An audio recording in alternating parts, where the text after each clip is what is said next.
리들샷과 스피큘에 대한 제품 리뷰를 해볼 겁니다. 제가 총 4가지 제품을 가져왔는데요. 제품 리뷰를 하기 전에 제품을 쓰기 전에 꼭 필요한 주의사항 제가 총 6가지를 말씀드릴 거고요. 리들샷과 스피큘이 어떻게 다른지도 살짝 말씀을 드리려고 합니다. 자, 리들샷 같은 경우에는 안에 들어가 있는 성분이 실리카라고 해서 아주 작은 바늘처럼 생긴 겁니다. 이거는 합성으로도 만들어질 수 있고 광물이나 암석에서도 추출할 수 있는 아주 작은 바늘 모양이라고 보시면 돼요. 그리고 스피큘이다 라고 하는 것은 해양에서 추출한다 라고 쉽게 이해를 하시면 되겠는데, 사실상 이 두 가지의 원리는 똑같다고 보시면 됩니다. 결국에는 이렇게 미세한 바늘침으로 인해서 제품 흡수를 더 잘 도와준다, 이렇게 이해하시면 되거든요. 그래서 스피큘과 실리카가 추출한 곳은 좀 다르지만 작용하는 원리는 똑같다라고 보시면 됩니다. 자, 피부에 작용하는 원리를 총 3가지로 정리할 수 있겠는데요. 첫 번째는요, 모공보다도 훨씬 더 미세한 이 바늘들이 피부의 각질층을 뚫어서 화장품의 유효 성분을 조금 더 잘 흡수시켜준다 라고 하는 것이 첫 번째 원리고요. 두 번째는 미세침이 들어가면서 생기는 아주 작은 상처들이 아물면서 피부의 재생을 돕는다, 이렇게 이해할 수 있습니다. 그리고 세 번째는 각질 탈락을 돕는다라는 건데요. 이제 각질층에 이러한 미세침들이 박혀 있다가 묵은 각질들을 잡고 떨어져 같이 나간다, 이렇게 이해하시면 됩니다. 그래서 이런 원리를 보시면 스피큘이나 아니면 이런 리들샷 같은 것들을 썼을 때 어떤 효과가 있겠구나 라는 것은 아마 충분히 이해가 가실 거라고 봅니다. 그러나 스피큘이나 이런 리들샷 같은 경우에는 상대적으로 다른 스킨케어 성분들에 비해서 아주 오랫동안 연구한 그런 자료들은 아직은 없기 때문에 사용하시기 전에 주의사항을 총 6가지로 한번 정리해봤습니다. 자, 첫 번째는요, 리들샷이나 스피큘을 바르실 때는 손의 청결이 진짜 중요합니다. 왜냐하면 화장품의 흡수도 더 좋아지기 때문에 손이 더러운 상태에서 화장품을 바르게 되면은 박테리아나 외부의 균 같은 것도 훨씬 더 잘 들어갈 수 있는 그런 상황이 될 수가 있기 때문에 꼭 손을 청결하게 하신 다음에 제품을 바르시는 게 굉장히 중요합니다. 두 번째는요, 제가 순수 비타민 C를 매일 바르는데 이 제품을 바르고 나서 바르게 되면은 굉장히 따갑습니다. 그렇기 때문에 저함량으로 바꾸시거나 아니면 이 제품을 쓰시는 동안에는 순수 비타민 C는 차라리 쓰시지 않는 게 조금 더 좋지 않을까라는 생각이 들었어요. 왜냐하면 얼굴이 타는 것 같은 느낌이 들었거든요. 그 정도로 따가웠었어요. 그렇기 때문에 순수 비타민 C를 쓰는 것보다는 차라리 비타민 C 유도체를 함께 써서 훨씬 더 효과를 배가시키는 게 좋겠습니다. 자, 그리고 세 번째는요, 40대 이후의 피부는 잘 생각하시고 구매하셨으면 좋겠는 게, 아주 미세한 바늘이기는 하지만 어쨌든 작은 상처를 내서 아물게 하는 그런 과정이라서 저처럼 이렇게 40대인 분들인 경우는 아무래도 20, 30대보다는 피부의 재생이 조금 더딜 수도 있습니다. 그래서 40대 이후의 경우에는 이 제품을 쓰고 나서 회복하는 그런 기간을 충분히 주지 않고 제품을 쓰게 되면은 너무 따갑다, 왜 이렇게 뭐가 발진이 일어나는 것 같지? 라고 생각하실 수도 있거든요. 그래서 너무 매일 쓰신다기보다는 비록 상세 페이지에서 매일매일 써도 됩니다 라고 했지만 40대 이후의 피부는 피부 상태를 보시면서 바르는 빈도수를 높여가는 게 중요하겠습니다. 그리고 네 번째는요, 리들샷이나 스피큘을 바르고 나서는 기기 관리하시는 것을 조금 조심하셨으면 좋겠습니다. 어떤 제품의 경우에는 기기 관리하지 마세요 라는 게 주의사항으로 아주 크게 적혀 있기는 한데요, 어떤 제품 같은 경우에는 별 말이 없습니다. 그러나 홈케어 디바이스가 아무리 약하다고 해도 물리적인 자극을 줬을 때 미세침이 어떻게 작용하는지에 대한 연구가 많지 않기 때문에 가능하시다라고 하면은 기기 관리는 하시지 않는 게 좋겠습니다. 다섯 번째는요, 세안을 굉장히 청결하게 해주시는 게 중요한데요. 왜냐면 이러한 미세침들이 다다다닥 박혀 있다가 결국에는 세안을 하는 과정에서 탈락해서 나가는 것이기 때문에 대충대충 세안하게 되면은 계속 이제 침이 남아있게 되겠죠. 물론 남아있어도 이게 유해하다거나 나쁘다 이렇게 볼 수는 없겠지만 너무 오랫동안 박혀 있으면 안 되는 거기 때문에 가능하다라고 하면은 깨끗하게 세안을 하는 과정을 통해서 이 침들이 잘 빠져나가고 또 새로운 것을 바르고 이런 과정이 필요한 것이니까 세안을 꼭 청결하게 깨끗이 하시는 것도 중요하겠습니다. 그리고 마지막은요, 홍조나 민감 피부는 쓰시지 않는 게 좋은데 아무리 건강한 피부다 라고 할지라도 이렇게 리들샷이나 스피큘이 다 강도가 다르기 때문에 이거를 너무 오랫동안 매일매일 쓰시게 되면은 피부가 더 예민해질 수 있습니다. 피부가 어떻게 작용하는지, 그 다음날 피부가 어떻게 변화되는지를 찬찬히 보시면서 그 빈도수를 줄이거나 늘려가는 거, 그게 정말로 중요하겠습니다. 자, 그러면 스피큘이나 리들샷 어떤 제품을 골라야 되고 어떤 포인트를 꼭 보셔야 될까요? 될까요? 첫 번째는요, 리들샷이나 스피큘도 화장품이기 때문에 전성분을 보시는 게 중요합니다. 나한테 필요한 게 미백인 건지, 재생인 건지, 아니면은 여드름성 피부인 건지를 판단하시면서 어떤 성분들이 메인인가를 보시는 것도 굉장히 중요합니다. 두 번째는요, 강도를 꼭 보셔야 되는데, 리들샷이 참 잘해놓은 게 제품 겉면에 숫자로 어느 정도 강도일 것이다 라고 한 것을 표시를 해놨습니다. 그래서 내가 입문자로서 50을 써야 되는지 아니면 100을 써야 되는지 이런 것들의 감이 좀 잡히는데요. 다른 제품 같은 경우에는 강도가 표시가 안 돼 있기 때문에 막상 써봤을 때 와, 이거 너무 아픈데? 라고 느낄 수 있습니다. 처음에 쓰실 때 덮어놓고 얼굴에다 쓰시지 마시고 턱 아래 부위 있죠? 이런 데다가 먼저 써보신 다음에 얼굴에다가 쓰시는 게 훨씬 더 중요하겠습니다. 그래서 제가 오늘은 보여드리는 이 제품의 순서는 강도가 작은 것부터 점점 더 강한 순으로 보여드릴 거니까 그 점 참고하셔서 보시면 되겠습니다. 첫 번째 제품은요, 셀루로즈 블루 이레이저 세럼입니다. 자, 여기 상세 페이지를 같이 보면요, 고순도 99%라고 되어 있는데 제가 오늘 들고 나온 제품들은 전부 다 고순도 99%다 이렇게 보시면 됩니다. 그리고 15 마이크로미터 스피큘 케어 이렇게 되어 있죠. 그래서 모공의 40분의 1 정도 크기로 정말 미세한 육안으로 보이지 않는 정도의 그런 니들이 있다 이렇게 보시면 됩니다. 그리고 재밌는 것은 이 제품 같은 경우는 뒤에 기기가 붙어 있어요. 그래서 손과 피부가 닿으면 자동으로 이렇게 기계가 윙윙 거리면서 관리를 함께 해주게 되어 있는데요. 브랜드사에서 말하는 것은 블루 LED와 함께 모공에 좀 더 깊이 흡수된다 라고 되어 있습니다. 자, 그러면 어떤 성분들이 깊이 흡수되는지 한번 볼까요? 티트리 ip수,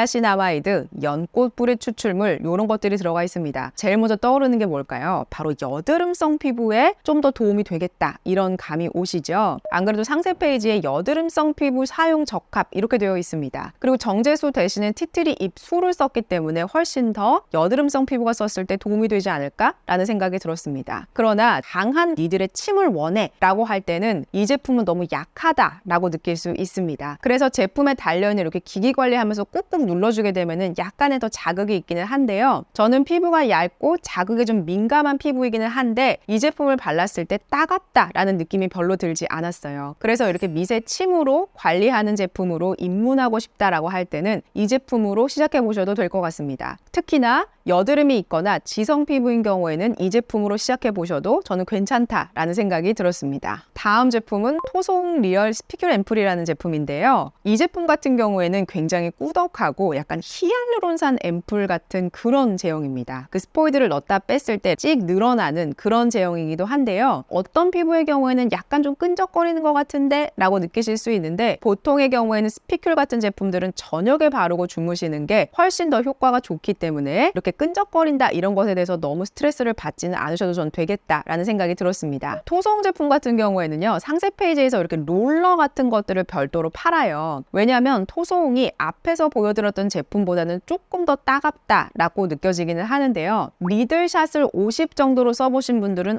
이거 50보다는 조금 더 덜 아픈 것 같은데 이렇게 느끼실 것 같아요. 그래서 별도의 이런 롤러 같은 것을 판매하고 있는 것 같고 이 제품은 바르고 나서 손으로 꾹꾹 눌러주셔도 되겠다라는 생각이 들었습니다. 그 다음 단계에 내가 좀 더 흡수시키고 싶은 제품들을 바르시면 되거든요. 토송 스피큘 앰플 같은 경우에는 나이아신아마이드 들어있지요. 그리고 하이드롤라이즈드 콜라겐이라고 해서 굉장히 작게 분해된 콜라겐 같은 것들도 꽤나 앞쪽에 배치가 되어 있지요. 그리고 판테놀이라는 성분도 함께 들어가 있습니다. 그래서 재생에도 도움을 주겠구나 이렇게 보실 수가 있는데 이렇게 스피큘이나 아니면 리들샷 같은 거 쓰실 때 세라마이드 콜레스테롤 지방산이 들어간 거나 아니면 판테놀이 들어간 재생크림 함께 쓰시면 굉장히 좋습니다. 그래서 토송 같은 경우에는 거의 자극 없이 그냥 일반적인 피부가 사용하고 싶다라고 할 때 이 앰플도 편안하게 사용해 볼 수 있는 그런 제품입니다. 다음은 리들샷입니다. 저는 리들샷을 50과 100으로 나누어서 써봤어요. 처음에 50을 썼을 때는 이 정도면 좀 참을만해 라고 생각을 했고 이제 100을 썼을 때는 와, 정말 따갑다 라는 생각을 했습니다. 안에 들어가 있는 성분을 보니까요. 여기도 마찬가지로 나이아신아마이드가 들어가 있죠. 나이아신아마이드의 좋은 역할 중에 하나는 피부 장벽을 개선해준다 라는 게 있습니다. 그래서 대부분의 이런 제품에 다 나이아신아마이드가 들어가 있는 것을 볼 수가 있습니다. 그리고 실리카가 들어갔지요. 그리고 병풀 추출물이 들어가 있어서 이것도 역시나 마찬가지로 피부의 회복이나 재생을 도와주죠. 그리고 뒤에 보니까 병풀 정량 추출물까지 넣어서 회복이나 재생에 조금 더 가속도를 높여주겠다라고 이해하시면 됩니다. 이 제품 같은 경우에는 상세 페이지를 보면 다른 제품들과는 다른 게 시카 니들이라고 하는 게 있어요. 실리카에다가 병풀 추출물을 추가해서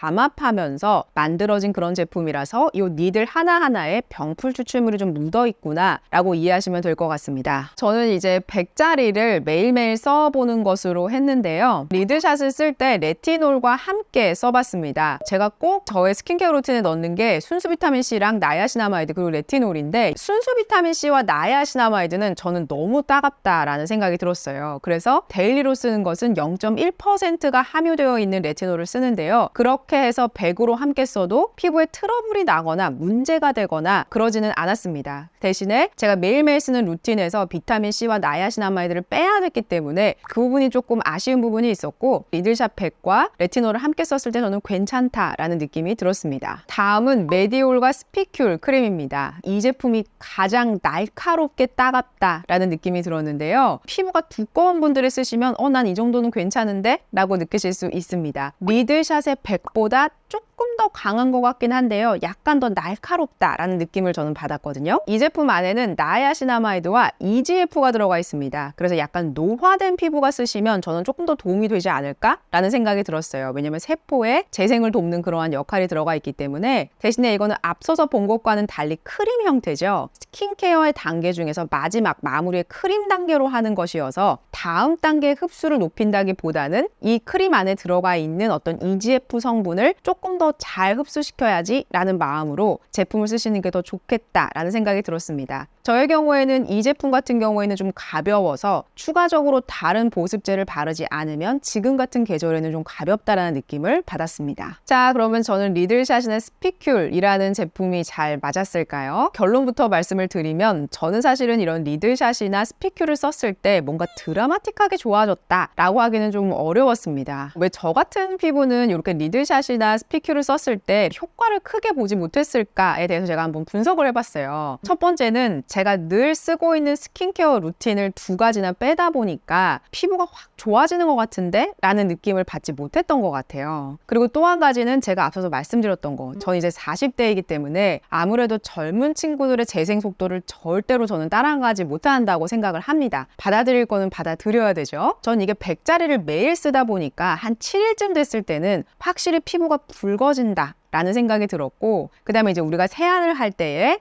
그 불필요한 각질들을 제거할 때 최소 30초는 우리가 롤링하자라고 했는데, 그 롤링하는 과정에서도 너무 따가운 거예요. 그러니까 이게 계속 피부가 자극받고 있고 저 역시도 약간 좀 스트레스를 받고 있는 것 같은 느낌이 들다 보니까 이게 뭔가 내가 이 스킨케어가 맞는 걸까? 라는 생각이 저의 경우에는 들었습니다. 그리고 마지막으로는 전 사실 피부결 관리를 굉장히 철저하게 하고 있고 제품도 굉장히 잘 골라서 쓰고 있는 상황이라서 그런지 피부 고민이 그렇게 많지 않다 보니까 이걸 썼을 때 이 제품이 갖고 있는 극대화시켜주는 효과들을 제 피부에서 비포 앤 애프터로 보지 못하지 않았을까라는 생각이 들었고, 오히려 이렇게 작은 침들이 저의 경우에는 좀 홍조가 있는 피부다 보니까 더 예민해지는 것 같아 라는 생각이 들었어요. 사실 저는 홍조가 있다라고 할지라도 주사 피부염처럼 심각한 그런 홍조는 아니었어서 이게 혹시나 좀 개선의 여지가 있을까라고 생각을 했는데, 홍조가 있는 피부에는 이렇게 리들샷을 썼을 때 조금 더 자극감만 높아진다는 거, 그런 점이 조금 아쉬움이 있었습니다. 자, 그러면 저 같은 피부 같은 경우에는 이렇게 안 맞을 수 있지만 어떤 피부는 굉장히 잘 맞을까요? 제가 생각했을 때 정말 잘 맞는 피부는 제가 총 5가지로 정리를 해봤습니다. 첫 번째는요, 평소에 각질 제거를 어떻게 해야 될지 모르겠고 아하나 바하 같은 거 썼을 때 좀 안 맞아요 라고 할 때 이 제품 쓰시면 아마 효과적으로 각질 제거가 되면서 다음날 피부가 맑아졌어요 이렇게 느끼실 것 같아요. 리들샷을 쓰시면서 피부가 그렇게 변화되는 과정을 보시는 것도 좋겠다 이런 생각을 했습니다. 두 번째는요, 두꺼운 피부가 쓰시면 굉장히 도움이 될 것 같아요. 왜냐면 고통도 그렇게 많지 않으면서 두꺼운 피부 같은 경우에는 아무래도 그 각질층 자체가 두껍다 보니까 화장품의 유효 성분이 침투하기가 좀 더 어렵지 않을까? 전 그런 생각이 들었거든요. 그래서 이렇게 니들 같은 것으로 쫙 눌러준 다음에 정말 잘 맞는 그런 세럼을 바르게 되면은 분명히 도움을 받지 않을까? 그런 생각이 들었습니다. 그러면 두꺼운 피부는 누가 있을까요? 남성분들이 오히려 이런 제품이 잘 맞지 않을까 생각을 했어요. 그래서 저도 이걸 남편한테 한번 발라보라고 했는데 100 정도는 바를만 한데 이러더라고요. 저는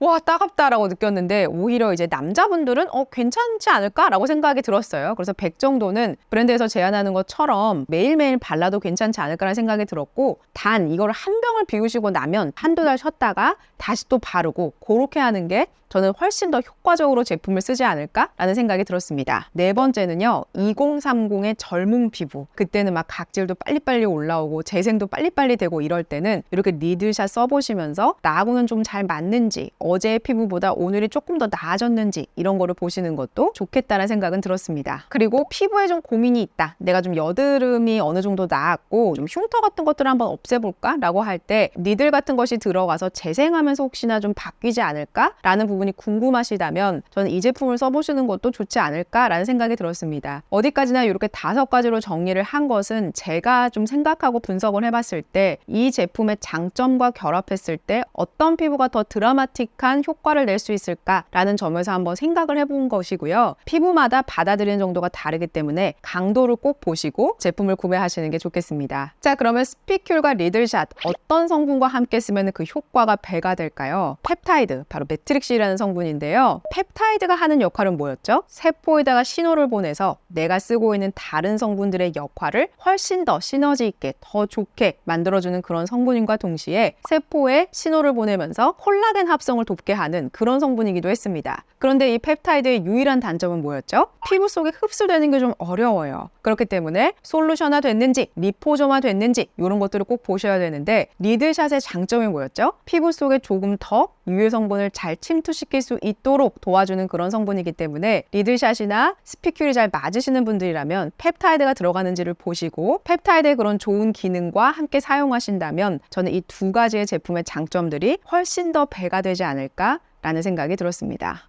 오늘도 도움이 되셨다면 구독과 좋아요, 알림 설정까지 부탁드릴게요. 고맙습니다.